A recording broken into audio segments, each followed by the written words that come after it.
अस्सलाम वालेकुम व्यूअर्स, उम्मीद करती हूँ तुम सब खैर वाफियत से होगे।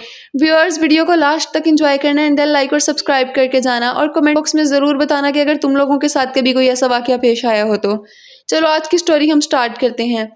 तो ये जिनकी स्टोरी है ये बताती हैं कि ये अपनी नानों के पास कुछ दिनों के लिए रहने के लिए गई हुई थी क्योंकि इन्होंने अपने मैट्रिक के एग्ज़ाम्स की प्रिपरेशन करनी थी। ये बताती हैं कि तब इनकी उम्र तकरीबन कोई 16 बरस होगी और इनके अपने घर का माहौल कुछ ठीक नहीं चल रहा था क्योंकि इनके बाबा की और चाचू लोगों की आपस में किसी चीज़ पर बहुत ज़्यादा बहस हो रही थी और हमें ऐसे सारे मामलात से दूर रखा जाता था। मामा ने और बाबा ने यही फैसला किया कि इस चीज़ का मेरी स्टडी पर कोई इफ़ेक्ट ना हो तो मुझे प्रिपरेशन के लिए नानों के पास भेज दिया जाए। नानों लोगों का घर वैसे पहले भी थोड़ा सा हॉन्टेड था लेकिन मुझे अंदाज़ा नहीं था कि मेरे साथ भी वहाँ पर ऐसा कुछ होगा। खैर मैं वहाँ पर चली गई। नानी के घर में खाला रहने आई हुई थी। खाला के साथ खाला की एक बेटी भी थी जो 3 क्लास में थी जिसका नाम आयशा है और इसके अलावा वहाँ पर मामू मामी और नानो ही रहते थे। मैं जब जाकर पहले दिन वहाँ पर सोने लगी मुझे ऐसे लगा जैसे मेरे चारपाई के नीचे कुछ है। मैंने इसे अपना वहम समझकर इग्नोर कर दिया लेकिन वो चीज़ मुसलसल मुझे चारपाई के नीचे से पुश कर रही थी और वह ऐसा था जैसे कोई बकरी का बच्चा वगैरह हो। मैं बार बार देख रही थी, वहाँ पर कोई भी नहीं था और मुझे सहन में उसके चलने फिरने की आवाज़ें भी साफ महसूस हो रही थी जैसे कोई बार बार जीने से नीचे उतर रहा हो और मेरे साथ कोई हो। लेकिन अजीब बात यह थी कि वहाँ पर कोई उसे महसूस नहीं कर पा रहा था, सब आराम से सोए हुए थे। लेकिन मुझे तो डर के मारे उस दिन नींद नहीं आई। खैर अगले दिन मैं उठी, मुझे बुखार चढ़ गया।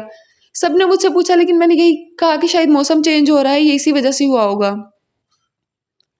उसके बाद खाला ने कुछ दिनों बाद एक बात का जिक्र किया कि आयशा रात को सोते सोते अचानक डरने लग जाती है और कहती है कि मामा मैंने किसी को देखा है अपने पास, कोई बहुत लंबे बालों वाली औरत थी। खैर खाला हमेशा आयशा का वहम समझकर टाल देती थी लेकिन जब मैंने ये बात बताई तो फिर खाला को थोड़ी सी फिक्र हुई। उसी रात का वाक़या है कि आयशा उठकर चीखने लग गई और रोने लग गई कि मामा मैंने वहाँ पर किसी को बैठे हुए देखा है। मामा आपको वो औरत क्यों नज़र नहीं आ रही? देखिए वहाँ पर कितने लंबे बालों वाली औरत बैठी है। और हैरत की बात यह थी कि वो औरत सिर्फ एक लम्हे के लिए मुझे नज़र आई थी और जब मैंने आयतल कुर्सी पढ़ी वो मेरी आंखों से ओझल हो गई। आयशा छोटी सी, उसको आयतल कुर्सी नहीं आती थी तो उसको वो औरत बार बार दिखाई दे रही थी और वो चीख रही थी कि मामा देखिए उसके बाल कितने लंबे हैं, मामा उसके नाखून कितने लंबे हैं, उसका चेहरा कितना खौफनाक है।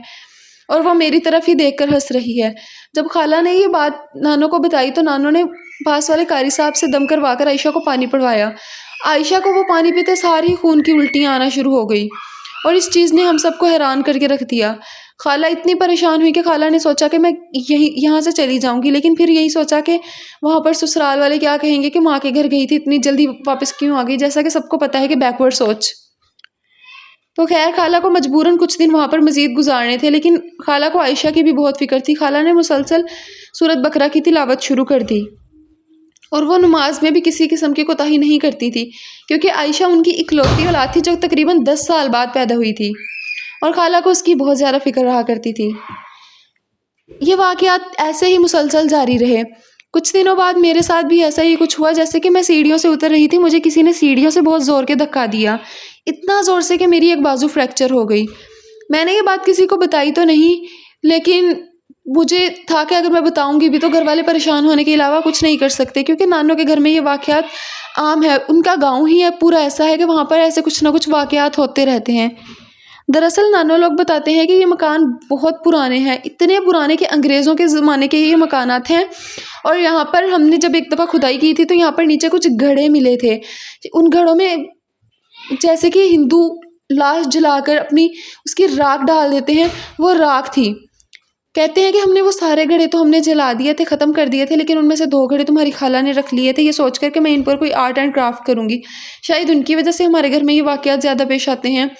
वैसे लेकिन नानो लोगों के घर के अलावा वो पूरा गांव ही कुछ ऐसा था जिसमें ये सारे वाक़यात पेश आते थे, लेकिन इनके घर में कुछ ज़्यादा थे। शायद इनके वो घड़े जो 2 इन्होंने बचा के रख लिए थे उनकी वजह से ये वाक़यात ज़्यादा पेश आ रहे थे। एक दफ़ा तो कुछ यूँ हुआ कि मैं वॉशरूम गई और वॉशरूम में के ऊपर ठीक ऊपर एक दरख्त था। वो दरख्त के ऊपर से मुझे किसी के बोलने की, मुसलसल हंसने की आवाज़ें आ रही थीं। परेशानी तो मुझे बहुत ज़्यादा हुई लेकिन मैंने जल्दी से बाहर आकर आयतल कुर्सी की तिलावत की और वहाँ पर सब कुछ ठीक हो गया। मैं मामा पापा को भी सारे वाक़यात नहीं बताते थे क्योंकि वो परेशान होने के अलावा और कुछ नहीं कर सकते थे। खैर मैंने जैसे तैसे करके वहाँ पर अपने एग्ज़ाम्स के लिए प्रिपरेशन कंप्लीट की और एग्ज़ाम स्टार्ट होने से ठीक 1 दिन पहले वापस आ गई और मैंने मामा को कुछ भी नहीं बताया कि वहाँ पर क्या हुआ। एग्ज़ाम्स कंप्लीट हुए, उसके बाद फर्स्ट ईयर में एडमिशन लिया और ठीक 2 साल बाद मैंने मामा को ये सारे वाक़यात सुनाए।